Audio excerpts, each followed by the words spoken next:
Thank you very much, gentlemen. Apex closing it out 2-0 on the day. All 4 of our series being 2-0, so a very fast day. Don't know if that's making up more for yesterday, maybe. Like, That was a long day. Yeah.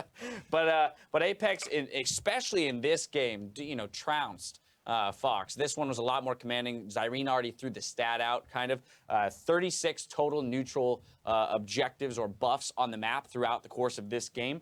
Apex picked up 32 of those 36. They were 24 out of 28 of the blue and red buffs, 12 and 12 of each.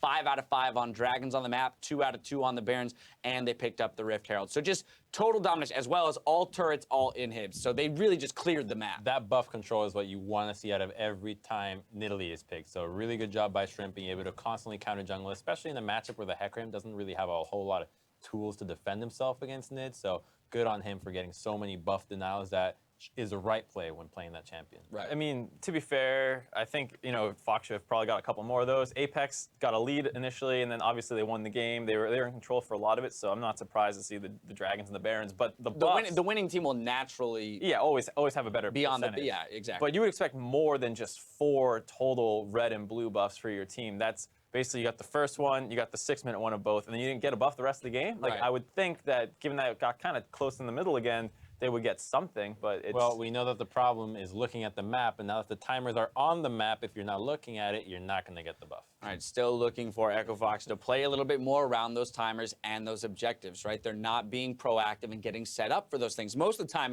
we are seeing the opposing team beat them to it. What I did like about them was the comp that they drafted with the Shen and the Hecarim. We saw this comp come out in the LCK, and you basically, off cooldown on Hecarim, you show up to the bot lane, you ult with Shen in, and then you just dive over and over and over. And it was really good from Apex to be able to defend against that, and they did a solid job of disengaging a lot of the times. But the coordination and sheer amount of attempts, which were very minimal from Echo Fox, leaves a lot more to be desired. Like, they barely tried.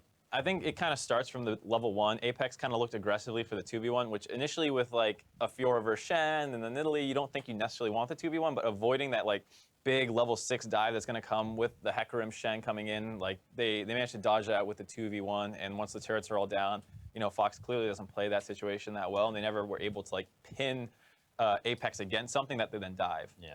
All right, well, let's dive into some gameplay. 28 minutes into the game, Apex is going to go 2-0 plus an Infernal Drake on the back end of this fight. We've already started it off.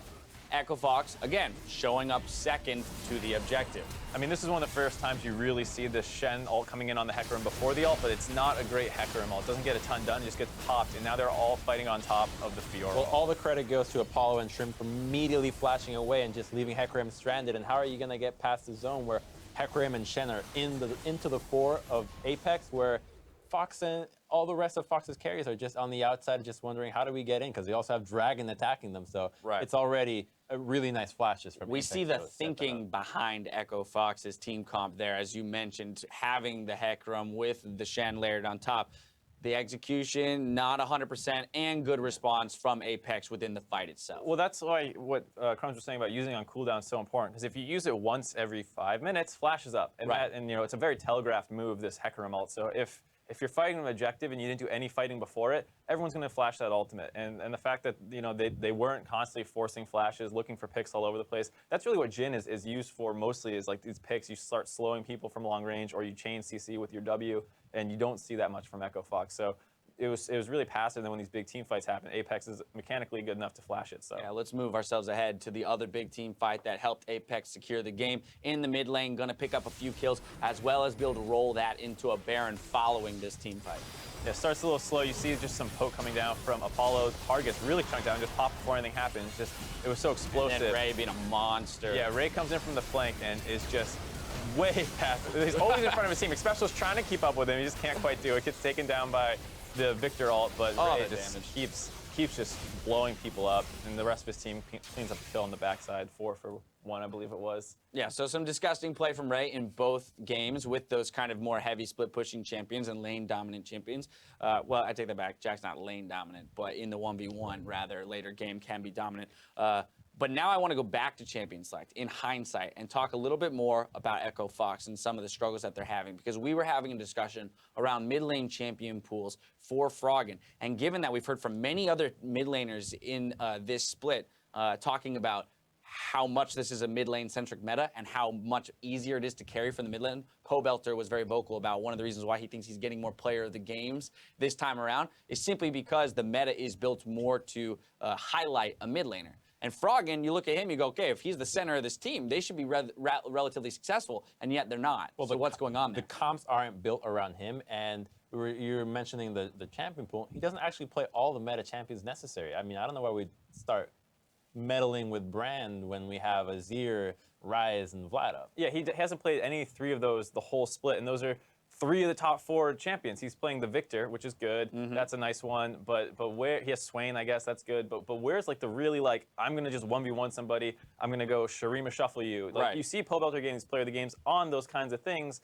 Bjerg and them, they'll start moving around the map for dives, and that's just not happening from Echo Fox. And the question is that totally on Froggen or? Well, I think he's never played the Azir. It's never been banned against them either. So just in case people are curious as to whether or not it's because the champions are being denied from him, it just not seems like in all cases. It just appears as though he doesn't play it. Vladimir does get banned against them occasionally, but that's more of a KFO targeted ban because the one time that they played it, it went to KFO, and they did that funky lane swap where they brought KFO to the mid lane. So yeah, 2 of these very high priority mid lane champions not in his pool, or seemingly not in his pool, seems to be handicapping them when it comes to crafting team compositions. Well, I think the problem of the fact that they're losing so much is getting to their confidence, to how much trust they have in each other as teammates, which is very obvious with the lack of synergy that they have and just sheer amount of unwillingness to actually make anything happen. And that translates into what kind of champions you want to play. Do I want to play something that I can actually spill over and help the team out, such as the likes of Bjerg and Pobelter, which are just roaming to the sides all the time and actually killing the side lane? So, you know, it seems like we'd just rather stick to the mid lane farm. Farm's like, hey, I got a CS lead, but I'm not very willing to go out and help somebody that if I don't have trust in that they can carry. All right, well, some, critiques, rather, for Echo Fox's play. But we have to return to Apex and the player of the game, which is going to go to Shrimp on that in Italy. We've already talked about it. Insane objective control throughout this game being the primary aspect of him receiving this award. Definitely the biggest reason you pick Nidalee is for that pressure and just the mobility that she has in the jungle with pouncing over the walls, speeding up in the brushes, the vision she has, the poke, all that is just fantastic for controlling objectives like the blue and red buff, which obviously they have pretty good control of this game. Yeah, she's kind of like champion where you want to just isolate the other jungler and have your jungler, the Nidalee, beat the other guy, and then their other jungler, who is most likely geared towards ganking and team fighting, is going to be unable to capitalize on those opportunities because he's always held down by Nidalee, which is what ended up happening. While Fox could have looked for better opportunities, big kudos to Shrimp for actually, constantly keeping eyes on Hecarim and making sure that Apex knows at all times when is Echo Fox going to strike. All right, well, there it is, the 2-0 for Apex over Echo Fox. Now it's time for an updated view of this week's heroes. These players grabbed the game honors for this week 4. Top of the list are Phoenix, Meteos, Pobelter, and Svenskeren with 2 awards each, and a slew of other players picking up 1 mention to add to their totals. Speaking of which, let's check out those season totals right now. Pobelter is king of the hill with 6 honors. Doublelift and Phoenix have 5 points, followed by 5 more players each with 4 points. Now, Bunny Fufu is the only support on this leaderboard, and I think it's also important to note he doesn't play every game. I think that's what's really interesting is that he's splitting time, and we know that he's had some disappointing performances. So it seems like when Bunny Fufu's on, you're going to lose the game. Right. But if he's like kind of, not having his best day, he's not going to get that player of the game award. Anyone else on that list that jumps out at you, Crumbs? Not really, to be honest. Those are really the players that have been consistently good for their teams. And while they have some off games, it's not like they're absolutely terrible. They're constantly being proactive. And that's the thing that's defining the top teams here, that they're constantly looking for avenues in which that they can influence a map and make their opponents react to them. So the players that can often do that outside of laning phase in the team aspect are the ones that are really winning this award. Now, I don't think it necessarily comes as a surprise, but I love to see the top tier teams having multiple people on the board, showing that the reasons why their teams are successful are not necessarily because of one person, right? We used to talk so much about, well, TSM only mid lane focus, only successful if Bjergsen is successful. That's not the case anymore. Sven's getting player of the games, Hans is getting player of the games, Bjerg's double, everyone. Well, I really like the attitude that TSM has come out with, which is even if they lose the lane, even if they're going down poorly, they say, well, we can win as a team. And that's how they take the victories. And I think that's a awesome attitude to take to the game, because you know that you can always rely on your team. And you know that whole quote of the strength of the team is in the player and the strength of the player is in the team. Yeah, you don't have that pressure on yourself that, oh, if I play bad, we're in trouble. You know that, like, you got another guy around the corner ready to go. All right, well, with week 4 of the NALCS complete, let's see how the standings have shifted. TSM, well, they've kept their hold on first place. No surprise there, with Immortals 1 win back. Cloud9 holds 3rd, with Team Envy settling in 4th. And with their win, Apex have tied with Liquid in 5th, while CLG continues to lead that bottom pack of 4 teams with 3 wins. Now, that's it for today, but your LoL Esports Entertainment returns in just a few days. On Wednesday, catch a brand new PTL airing Wednesday at 5 p.m. Pacific, followed by a challenger action starting that night with Nova versus Apex Pride at 6 p.m. And the EU LCS hits week 5 on Thursday at 8 a.m. Pacific, 6 p.m. Central European, with Splice versus the Unicorns of Love and Fnatic taking on G2 to close out the day. The North American LCS returns to your screen next Friday at 5 Pacific with Cloud9 versus Liquid before Echo Fox plays Team Envy. On Sunday, mark your calendars for our match of the week, where 2nd and 3rd place will clash with Immortals versus Cloud9. That's going to be a sweet matchup, especially as we do see Cloud9 ramping up. They have had that week-over-week improvement, and I know that, you know, that team, Jensen has spoken about it, they feel very confident now in their rematch against Immortals. It's a great litmus test to just see how much you have improved. They were losing early on to some of the better teams, and now you get basically a shot at the number 2 team to really, you know, make some noise, and if they win, potentially tie up in the standings and start moving ahead. Now, it was a 2-1 series the last time those 2 teams faced off. Crumbs, do you think Cloud9 has what it takes this time around to flip the victory? Oh, absolutely. I think that even that series could have gone both ways if it wasn't for a couple of, you know, silly blunders in the early game, but Immortals is no team to scoff at. So a lot of teams feel like, oh, maybe they're a little bit easy to beat. You know, they have dropped games, but this team is very solid, and they are improving as well. It's not like they're being left behind. They're on top of the standings for a reason as well. All right, so what specific matchup, lane matchup, in that game do you think is the most important? Mid.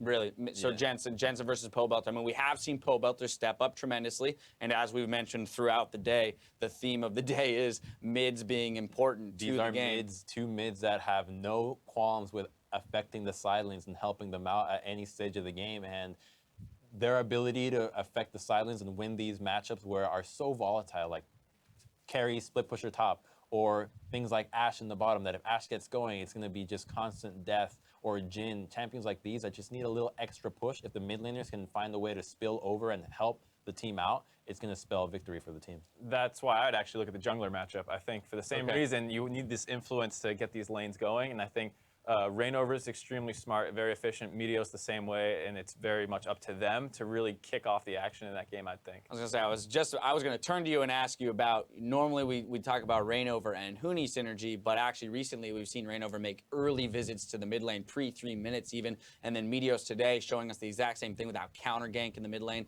That kind of got Jensen going in that LeBlanc game. So both of these junglers recognizing that their mid laners have that power to carry and then go affect the side lanes and almost do the jungler's job for them.